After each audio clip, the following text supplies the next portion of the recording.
સમાચાર ગીર સોમનાથથી મળી રહ્યા છે। એસઓજીના 2 કોન્સ્ટેબલ પર હુમલો કરવામાં આવ્યો છે। લોખંડની પાઇપ વડે હુમલો કરવામાં આવ્યો છે। આ હુમલામાં અનેક લોકો સામેલ હતા। મહિલાનો પણ હુમલા કરવામાં સમાવેશ છે।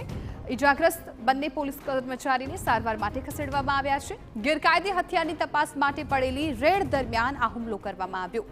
કોડીનારના જંગલેશ્વર મંદિર પાસે ખાનગી વાડીમાં ઘટના બની। સંજય ચૌહાણ નામના શખ્સની વાડીમાં ગેરકાયદે બંદૂક છુપાવ્યાની બાતમી હતી। 4 મહિલા સહિત 7 આરોપીઓ હાલ સકંજામાં છે। મુખ્ય આરોપી સંજય ચૌહાણ સહિત 3 ફરાર થઈ ગયા છે। ગીર સોમનાથની આ ઘટના છે કે જ્યાં એસઓજીના 2 કોન્સ્ટેબલ પર જીવલેણ હુમલો કરવામાં આવ્યો છે। લોખંડના પાઇપ સહિતના હથિયાર વડે હુમલો કરાયો। 4 મહિલા સહિત 10 લોકોએ હુમલો કર્યો હતો। સંવાદદાતા યોગેશ જોશી વધુ જાણકારી આપી રહ્યા છે। યોગેશ, એસઓજીના કોન્સ્ટેબલ પર હુમલાની ઘટના।